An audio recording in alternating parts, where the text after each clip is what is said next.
नमस्कार दोस्तों। अभी हमारे सामने जो बैठे हैं हमारे पुराने दर्शकों के लिए तो मतलब परिचय की मोहताज नहीं है, लेकिन नए दर्शकों के लिए बता दें कि अभी हमारे साथ में जो बैठी हुई हैं मधु छाबड़ा जी हैं डिस्ट्रिक्ट शहडोल में, और हम यहीं पर हैं। तो ये एक्चुअली कुछ अदृश्य शक्तियों से बात करके या अपने गुरु की कृपा से जो हमारे शरीर में या हमारे परिवार में जो नेगेटिव ऊर्जाएं आ जाती हैं तो उनका निदान करती हैं। हमने पहले भी एक वीडियो बनाया था, तो आइए चर्चा करते हैं कुछ इस विषय में मधु छाबड़ा जी से, और कुछ विषय में जानते हैं जो लोगों ने हमें कुछ कमेंट करके बोला था। तो आइए देखते रहे यूट्यूब चैनल एहसास प्रकृति का। नर्मदे हर, नर्मदे हर।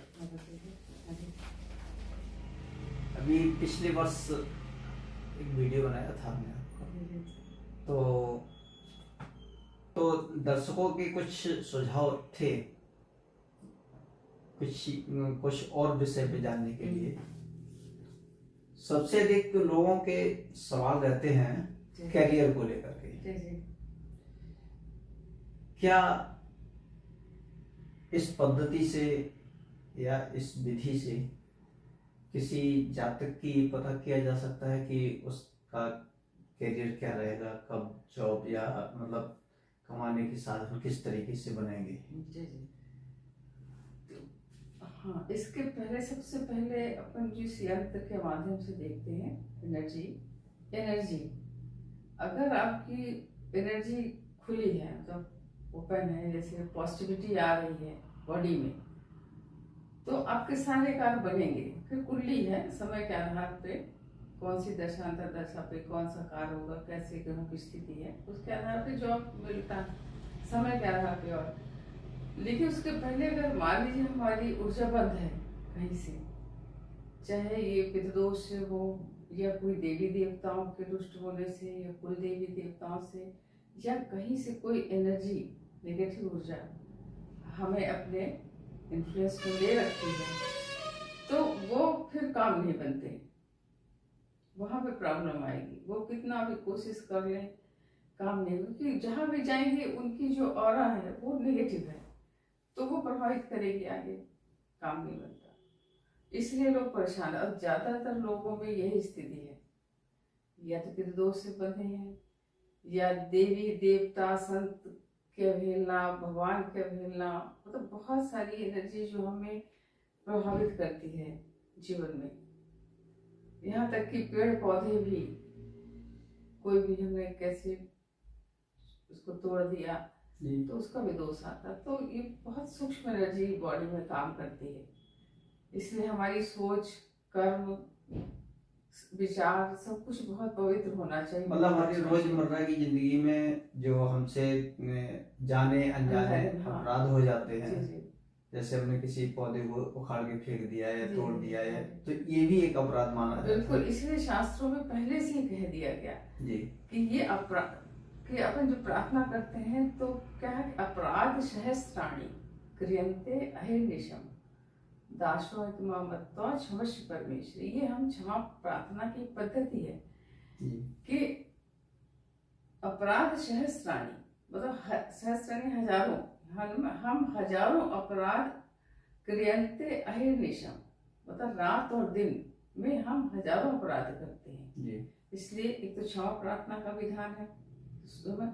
और ये जो पंच यज्ञ करते थे डेली, पहले जो शास्त्रों में है, ऋषि मुनि ने बताया कि नित्य चींटियों को भोजन, गाय को भोजन, कुत्ते को, और अग्नि हवन करना, कौवे को देना, ये 5 इसको अपराध के लिए, मतलब जो हमारे डेली अपराध बनते हैं उसको शमन के लिए ये बताए गए हैं कि ऐसा करने से हमारे जो भी अपराध बन गए, पाप कर्म बन गए, उसका शमन होता है। मतलब हम गाय को रोटी खिलाएं, कौवे को दें, चींटी को दें, कुत्ते को दें, ये पंच यज्ञ माने गए हैं हमारे, 5 तरह के। हाँ, गाय, कुत्ता और कौवा और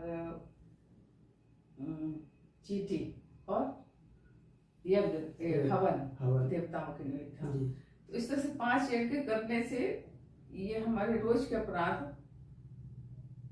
का क्षमा हो मतलब जाता है। कौवे को खिलाएं, चींटी को खिलाएं, हाँ, कुत्ते को खिलाएं, गाय को गाय को, हाँ। अच्छा, और अग्निहोत्र हवन करें हवन। देवताओं अच्छा, में। कुत्ता कोई वो जैसे लोगों में एक धारणा रहती है कि काला कुत्ता होना चाहिए और शनिवार के दिन उसको कुछ खिलाते हैं, उसका वो कुछ अलग विधान है। जब कहीं भैरव बाबा या शनि देव की नाराजगी होती तो उसके उपाय है वो। अच्छा, मतलब उनको खिलाने से हमारा शनि दोष या भैरव बाबा का दोष जो बना उससे शमन होता है। लेकिन किसी भी कुत्ते को खिला सकते हैं। अच्छा, रोटी किसी को भी भोजन देना वैसे भी अच्छा है। भोजन तो खैर किसी भूखे को खिलाएंगे तो नहीं है, पुण्य का तो कार्य है। ये तो ठीक है। लेकिन इसके अलावा जो सबसे बड़ा दोष आता है कि वो है पितृदोष आजकल जो चल रहा है। जी। क्योंकि हम बहुत कई पीढ़ियों से ये पूर्वजों के निमित्त सही श्राद्ध कर्म शास्त्रीय विधान से नहीं हो पा रहा।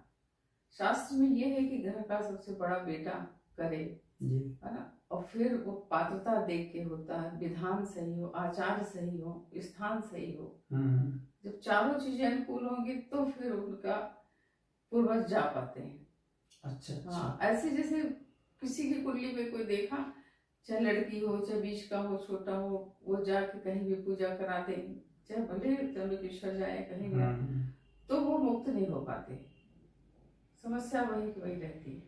तो ये पितृदोष तो बहुत बड़ा विषय है, इसके लक्षणों से जान सकते हैं। लेकिन जो हम ज्यादातर जो समस्या है लोगों में वो है तंत्र बाधा की भी है। और तंत्र बाधा के पीछे देवी देवताओं की नाराजगी है। ये तंत्र कैसे आता है? तंत्र आता है जब हम हमारे घर में, चाहे हमारे माता पिता से या और दादाजी से कहीं किसी जैसे कुल देवी का अपराध हो गया, या ठीक से उनकी पूजा है, वो नाराज है, अतृप्त है, तो घर में ऐसी पीड़ा उत्पन्न करने के लिए कोई माध्यम बन जाता है तंत्र करने का। लोग कहेंगे वो कैसे तंत्र कर दिया, हमारा तो कुछ मतलब नहीं है। हाँ, कुछ लोग कहते हैं कि मैंने तो कुछ किया ही नहीं, हमारे ऊपर कैसे हो गया। और वो फिर पड़ोसी कर दिया, परिचित कर दिया, या रिश्तेदार कर दिए, भाई हमारा उससे कोई लेना देना नहीं है, फिर कैसे। लेकिन वो माध्यम है, थोड़ा सा ईर्ष्या द्वेष तो रहता ही है। वो निगेटिव व्यक्ति है जो तंत्र कर रहा है, वो स्वयं भी निगेटिव है। लेकिन उसके पीछे विधान होता है देवी देवताओं को, मातृ शक्ति, खासकर जैसे काली जी, दुर्गा जी, शीतला माता, इन माताओं को जैसे जब कभी हमने अपराध किया, अपराध बहुत छोटा सा भी गलती से हो जाता है। एक होता अवहेलना, कि हम कहीं मंदिर गए, हमने प्रणाम नहीं किया और ठीक से पूजा नहीं की, तो अवहेलना हो गई। एक होती गलती, कुछ क्रिया में कोई गलती हो गई। एक होता अपराध थोड़ा बड़ा होता। तो जब तंत्र काट इसीलिए कटता नहीं, तंत्र लोग भटकते रहते हैं क्योंकि सब उसके पहले जाना है कहाँ, जहां से गलती हुई, मातृ शक्ति, क्योंकि उनकी अवहेलना करके कोई काट दे तो वो कटता ही नहीं है। फिर तो इसलिए हम उस एनर्जी के माध्यम से गुरु कृपा से पहले ये बताते हैं कि कहाँ से गलती हुई। ये गुरु कृपा से सब पता चल जाता है कि कैसे व्यक्ति ने कहाँ पर गलती की और कैसे गुरु ही बताते हैं। अच्छा, हम उस यंत्र के माध्यम से, एक माध्यम है जिसके माध्यम से हम देखते हैं, तो गुरु ही बताते हैं। क्योंकि हम तो इन आंखों से नहीं देख रहे हैं कि कहाँ पे कौन सा मंदिर है। अभी कितने लोग हैं, जैसे इनको हम बताते हैं कि आपके घर से पश्चिम पे 3 किलोमीटर या 4 किलोमीटर पे ये स्थान है, ये स्थान देवता का है, स्थान है या ग्राम देवता। और फिर उस मंदिर की फोटो भी ले लेते हैं कि कहाँ पे इनको जाना, कहाँ से नाराज जी, पहले तो जगह का पता लगाते हैं। फिर उस जगह पे जाके उनको जो भी चढ़ाना होता, नारियल जो उन्होंने या तो मानता की हुई है या किसी तरह से अवहेलना की, तो फिर उनकी जब पूर्ति करते हैं फिर तंत्र कटता है, काटते हैं। अच्छा, तो इस तरह से जड़ से खत्म हो सकता है। नहीं तो वो जो गुरु जी से आपकी जो बात होती है, जी, तो क्या वो गुरुजी साक्षात आपके सामने होते हैं साक्षात या किसी के शरीर में प्रवेश करते हैं? क्या पहले देखिए, एक तरीका पहले ये था कि शरीर में प्रवेश करके ही वो बताते थे, अभी भी है जी, लेकिन अभी जो अपना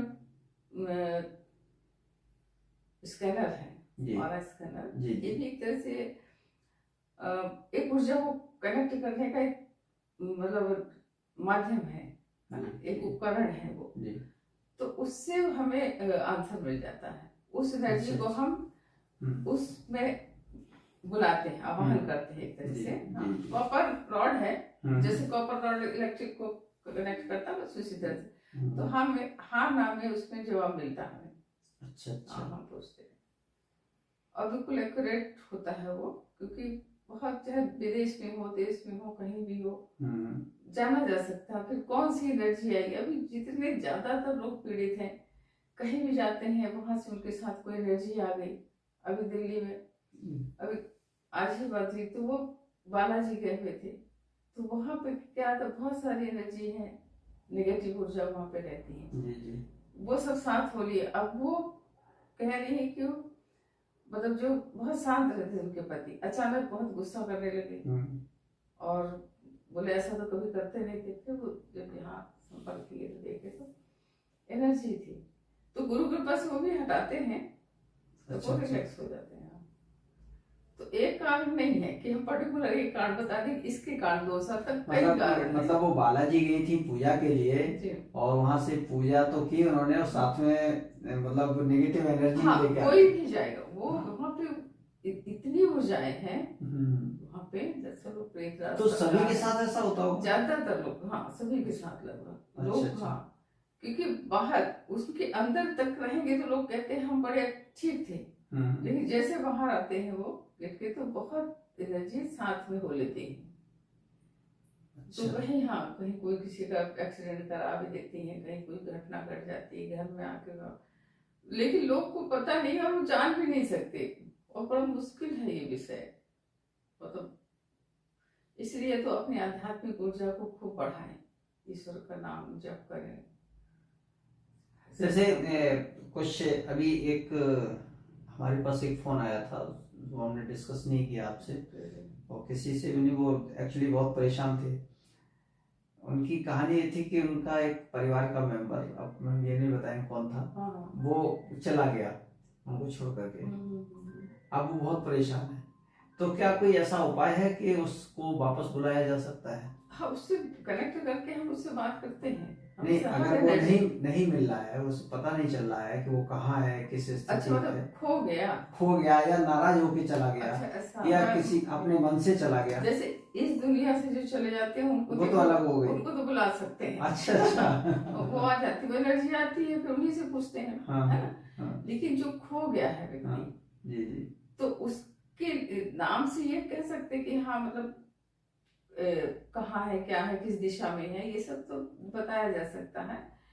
लेकिन और उसके बारे में बताया जा सकता है कि वो एनर्जी उसकी बंद है कि खुली है, उस पर क्यों, किसका प्रकोप आ रहा है, क्यों ऐसा उसने किया।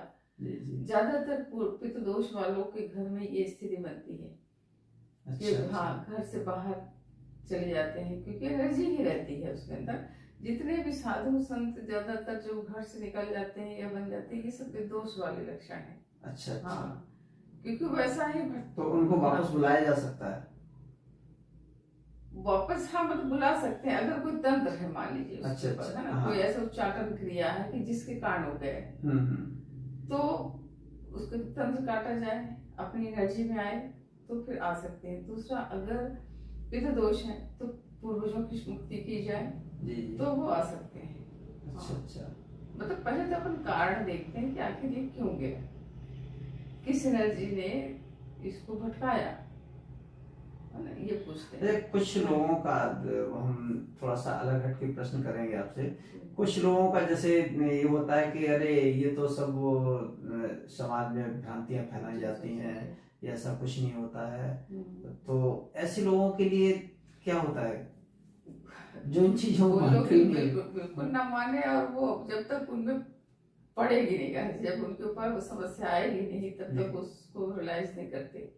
लेकिन ये चीजें हैं, ये शास्त्रों के द्वारा है, शास्त्र नहीं पढ़ते। हम बार बार यही कहते हैं कि लोगों को शास्त्रों का अध्ययन नहीं है। पूर्वजों के बारे में, सभी एनर्जी के बारे में सब वर्णन है जी। ये भूत प्रेत पिशाच डाकनी शाकनी, है ना, ये सब एक योनिया है ना, एक कैटेगरी, कोई एक पर्टिकुलर नहीं है। जैसे भूत कह दिए तो कोई एक भूत नहीं। विशेषकर लोग एक वर्ग को ज्यादा बदनाम करते हैं कि ये सब पंडितों ने फैला रखा है, ऐसा कुछ नहीं होता है, ये फलाना है ढिमका है, इस तरीके से ज्यादातर शास्त्रों में इसका वर्णन है। जी। दुर्गा सप्तशती में, शिव जी के किसी भी कहीं भी देखने इसका जिक्र है। नेगेटिव ऊर्जाओं और पॉजिटिव ऊर्जाएं हैं। सिद्ध है, चारण है, विद्याधर है, गंधर्व है, यक्ष है, ये तो सब है, अपन जान रहे हैं ये सब लोग हैं। नाग देवता है। फिर पॉजिटिव ऊर्जाएं क्यों नहीं लगती हैं, नेगेटिव ही क्यों लगती हैं?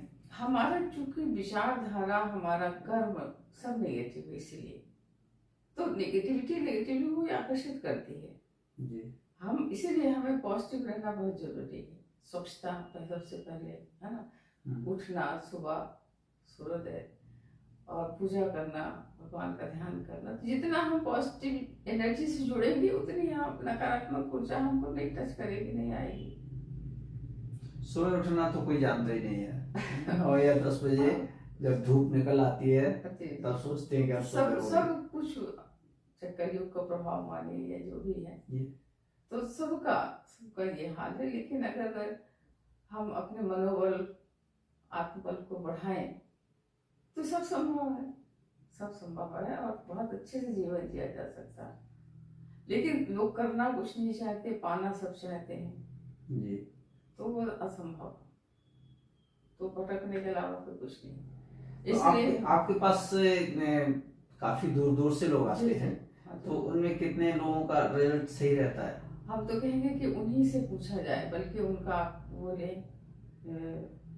वीडियो यहीं से बात करें, ऑनलाइन वीडियो कॉल करके बात करें और उनका डालें, उनका अनुभव डालें, है ना। नहीं, एक तो हमारी मुलाकात हो गई थी, लेकिन उन्होंने वीडियो बनवाने से ही मना कर दिया, बोले आप पूछ लीजिए जो पूछ सको।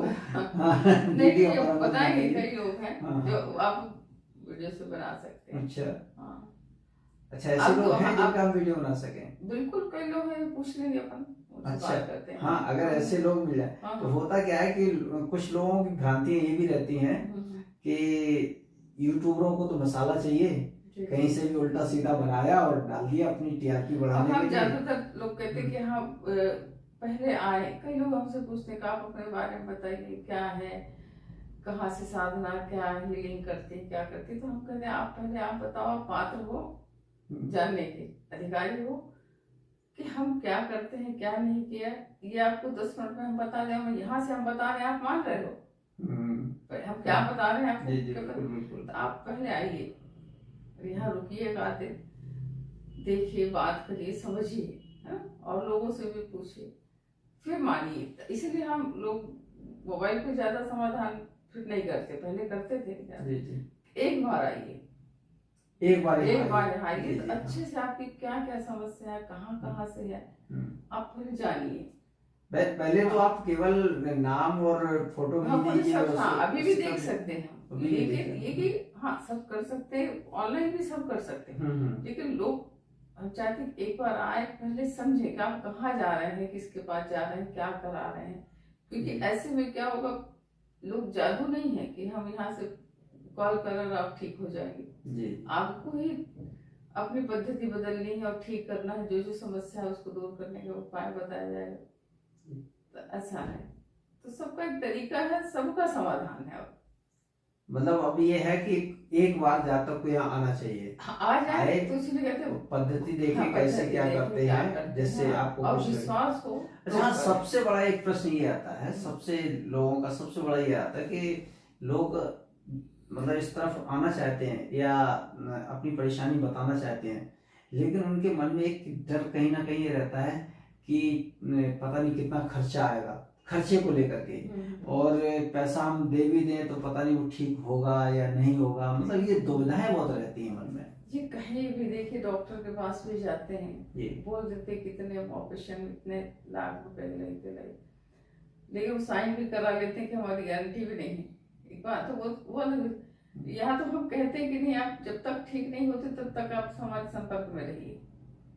और दक्षिणा सिर्फ पितृदोष में ही खर्च आता है। अच्छा, क्योंकि तो ऐसा क्यों पितृदोष में क्यों खर्चा इसलिए करते हैं? उसमें 5 दिन की पूजा रहती है। 5 दिन मतलब 1.25 पितृ रहती जब, और 5 ब्राह्मण 5 दिन पूजा करते हैं। और उसमें सामग्री चाहिए जो श्राद्ध कर्म में दिया जाता है, जो वो सामग्री जिसमें चाहे वो बहुत मिनिमम पैसा ले रहे हैं उसका। 30,000 रुपए में मान लीजिए आप भूमि दान, गौ दान, स्वर्ण दान, अन्न दान, वस्त्र दान, कुछ तो दान करेंगे जिससे उनकी मुक्ति का उपाय बनेगा। ये सारे दान करने पड़ते हैं किसी एक दान को? ये आप पैसा उसका दीजिए, चाहे वो नाम मात्र के लिए करें, है ना। मेरा मतलब ये आपको वो करना ही पड़ेगा दान। अच्छा। हवा में मुक्त नहीं होंगे।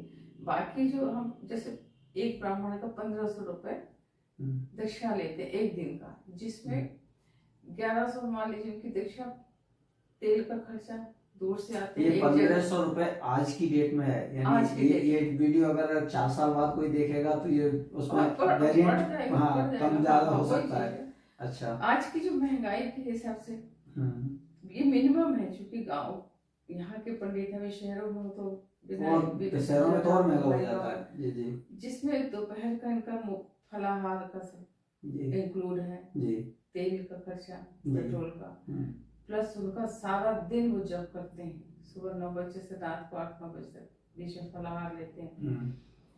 तो इस तरह से उनकी दक्षिणा, वो दक्षिणा आपको देनी ही पड़ेगी। 5 दिन की, 5 ब्राह्मण की एक दिन की दक्षिणा 7,500 हो जाती है, और 5 दिन की जोड़ी तो 37,500, तो ये हो गया। फिर 31,000 रुपए सिर्फ सामग्री, जिसमें बिना स्वर्ण प्रतिमा के विष्णु जी की, चांदी की ब्रह्मा जी की, और तांबे की शिव जी की, जो 3 पिंड बनाए जाते हैं, इसको पिंडी श्राद्ध कहते हैं। इसी में वो स्वर्ण की एक प्रतिमा, चांदी के, इस तरह करके उनके पिंड बनाए वो कलश से स्थापित करते हैं, जिसमें हमारे जो प्रेत मतलब पूर्वज होते हैं, प्रेत योनि में पड़े हुए पूर्वज, ये 3 तरह के स्वभाव के होते हैं। जैसे हम सब आज भी 3 तरह के स्वभाव, सात्विक, राजसिक, तामसिक। तो इसी तरह से हमारे पूर्वज भी उसी स्वभाव के हैं, सब तामसिक नहीं थे, सब राजसिक। तो सात्विक जो प्रेत हैं उनको विष्णु जी वाले कलश में स्थापित किया जाता है आवाहन करके। राजसिक वाले को ब्रह्मा जी वाले में, और तामसिक वाले शिव जी के कलश में। इनका पिंड भी अलग अलग बनता है, एक को तिल का, एक को जौ का, एक का चावल का। जैसा स्वभाव है वैसा भोजन, वैसे प्रतिष्ठा करके फिर उनको जो जीवन में नहीं किया उन्होंने, भागवत सुनाना, रामायण, गीता, चाहे 4-4 लाइन सुनाए, उनको वो पुण्य देते हैं सुनाने का, क्या हमने सुनाए। फिर उनको वो जो दान, जो हमें जीवित रहते हुए करना चाहिए जो सब चीजें, तो वो सब दान फिर कराते हैं एक तरह से। फिर उनकी वो मुक्ति का बनता है। पहले 1.25 गायत्री जब मतलब इतना सब वो करने के बाद ही वो मुक्त हो पाएंगे, क्योंकि कई पीढ़ी है, एक नहीं है कोई। अच्छा, व्यक्ति कैसे भरोसा करे कि अगर ये पैसा दे रहे हैं तो आप इतना सब कुछ सामने पूजा होगी, सामने देखें और शास्त्रों को माने। पहले शास्त्र पढ़ ले कि क्या ये पद्धति यानी व्यक्ति यहाँ आकर के अपने सामने करवा सकते हैं। यार कितने लोग यहाँ आते भी हैं, नहीं है तो वीडियो कॉल, नहीं आ सकते तो वीडियो कॉलिंग से देखें। अच्छा। अभी एक वहाँ के सर कलकत्ता के हैं, डायरेक्ट उन्होंने पूजा पूरी देखी, पंडित जी लोग वीडियो कॉलिंग से पूरा दिखाते हैं। अच्छा। वो बताओ, बड़े प्रसन्न हुए कि बहुत अच्छी पूजा होती है। और जिन्होंने नहीं, मान लीजिए कोई व्यक्ति ये केवल आपसे पता कर ले कि मुझे क्या परेशानी है, और फिर ये उपाय वो खुद करवाना चाहे, हाँ, वो बिल्कुल स्वतंत्र है, हम तो बता ही देते हैं कि आपके दोस्त। लेकिन हम ये भी कहते हैं कि नहीं जा पाएंगे, क्योंकि उसमें सबसे बड़ा जो कारण होता है वो होता है पात्रता, कि आप इतने पुरुषों को मुक्त करने का आपके परिवार में कौन अधिकारी है। अधिकारी का मतलब कि आप इन आंखों से नहीं जान सकेंगे कि किसमें कौन सा दोष है। कोई नेगेटिव ऊर्जा है, कोई तंत्र है, कोई कहीं से कोई बहुत पवित्र आत्मा नहीं है, तो ये कैसे मुक्त कर पाएंगे। तो हम पात्रता के लिए हम गुरु कृपा से उनके पूर्वजों को ही बुलाते हैं, अदृश्य शक्तियों को जो नहीं है दुनिया में। फिर उन्हीं से पूछते हैं कि आप मुक्त होना चाह रहे हैं तो किसके माध्यम से, कौन परिवार का, फिर वो नाम बताते हैं, अच्छा सबका नाम, तो उसमें से जो नाम वो सिलेक्ट करते हैं जिनको वो पूर्वज कहते हैं कि इनके।